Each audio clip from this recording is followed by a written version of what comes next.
Telangana CM appointment కోరారని కూడా ప్రచారం జరుగుతుంది సార్, అందులో వాస్తవం? ఇక్కడ ఉన్న ఒక స్టేట్లో మా సీఎం గారు మా పనులే మాకు సాగట్లేదు. మళ్ళీ పక్క రాష్ట్రం వెళ్ళి పక్క రాష్ట్ర సీఎం కర్ణాటక సీఎం అపాయింట్మెంట్ తీసుకుని నేనేం చేయను. సార్ రేవంత్ రెడ్డి తాను ముఖ్యమంత్రి అయిన తర్వాత జగన్ ఫోన్ చేయలేదు అని చెప్పి మాట్లాడారు. ఫోన్ చేసి విషెస్ చేయలేదు. ట్విట్టర్లో పెట్టాడు కమ్మ, బెస్ట్ విషెస్ అని చెప్పి ముఖ్యమంత్రి గారు ట్విట్టర్లో పెట్టారు కదా.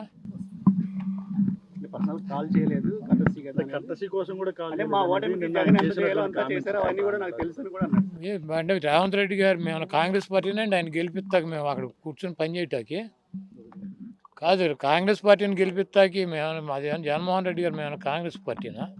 మేము తెలంగాణలో ఏ పార్టీకి మద్దతు తెలపలేదు. మేము అక్కడ ఉన్నటువంటి పార్టీని కూడా తీసేసి వచ్చి ఇక్కడ మేము ఆంధ్రప్రదేశ్ వరకు పరిమితం అయ్యాం. అక్కడ ఎవరు గెలుస్తారు ఎవడు ఓడిపోతాడు అన్నది మాకు సంబంధం లేని విషయం. మాకు జగన్మోహన్ రెడ్డి గారు ఓ ఎగబడిపోవటం ఉండదు, దూరంగా వెళ్ళిపోవటం ఉండదు. ఆయన లిమిట్స్లో ఉంటాడు. ట్విట్టర్లో పెట్టాడు ఆయనకి అభినందనలు అని చెప్పి ఆయన ఫోన్ చేసి అభినందించలేదు. ఆయనకంటే కేసీఆర్ గారు తొంటి ఇరిగింది కాబట్టి ఆయన పరామర్శించాడు.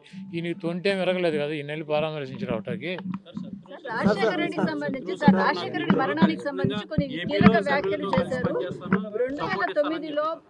2009లో కొంతమంది టీడీపీ అదేవిధంగా టీఆర్ఎస్ ఎమ్మెల్యేని లాక్కునే ప్రయత్నం చేశారు, అందుకే ప్రకృతి బ్యాలెన్స్ చేసిందన్నట్టు వ్యాఖ్యానించారు రేవంత్ రెడ్డి. రేవంత్ రెడ్డి గురించి ఇక్కడ ఆంధ్రప్రదేశ్లో డిస్కషన్ చేయటం, ఇక్కడ పెద్ద పట్టించుకోవటం అంత అవసరం లేదు. ఒకవేళ నాకు లేకపోతే మాకు ఎవరికైనా అపాయింట్మెంట్ కావాలంటే డైరెక్ట్గా ఢిల్లీ వెళ్తే సోనియా గాంధీ, రాహుల్ గాంధీ, ప్రియాంక గాంధీ అపాయింట్మెంట్లు దొరుకుతాయి. అక్కడి నుంచి ఒక ఫోన్ చేయించుకుంటే ఇక్కడ రేవంత్ రెడ్డి చేస్తాడు. కాబట్టి ప్రత్యేకంగా మాకు రేవంత్ రెడ్డి అపాయింట్మెంట్ తీసుకోవటం, రేవంత్ రెడ్డి దగ్గరికి వెళ్ళటం. ఈ రేవంత్ రెడ్డి ఏదైనా ప్రాంతీయ పార్టీనా?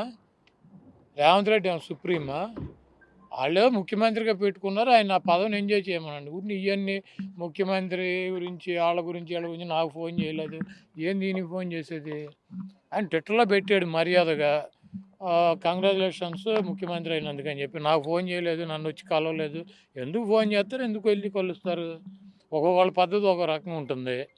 మా చంద్రబాబు నాయుడు అయితే ఎవడు ముఖ్యమంత్రి అవుతాడని చూసుకుంటూ ఉంటాడు. కౌంటింగ్ టపటప్పుడు ఫోన్ కొట్టి నేనే నిన్ను గెలిపించానని చదువుతాడు. మాకు ఆ పరిస్థితి లేదు, మేము అంత ఎగబడాల్సిన అవసరం లేదు. కాబట్టి ఇవన్నీ రేవంత్ రెడ్డినో లేకపోతే పక్క రాష్ట్ర ముఖ్యమంత్రులనో పట్టించుకునే టైం జగన్మోహన్ రెడ్డి గారికి లేదు. మాకు ఇక్కడ మా రాష్ట్రమో మా రాష్ట్ర పరిస్థితులు, ఇక్కడ ఉన్నటువంటి ప్రజానీకం, ఇక్కడ ఉన్నటువంటి పొలిటికల్ సిచ్యువేషన్స్లోనే మేము ఉంటాము.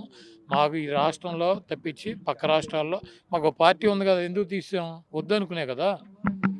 ఒక ఎంపీ గెలిచాం, ఖమ్మం జిల్లాలో 3 ఎమ్మెల్యేలు గెలిచాం. మేము పోటీ చేసిన ప్రతి చోట 40,000 50,000 ఓట్లు వచ్చినాయి.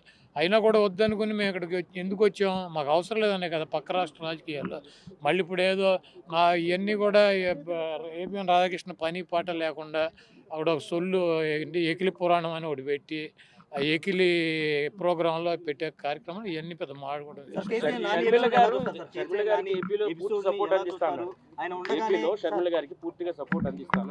ఎవరు? రేవంత్ రెడ్డి లేకపోతే ఆయన్ని వచ్చి ఇక్కడ ప్రెసిడెంట్ అవ్వమనండి.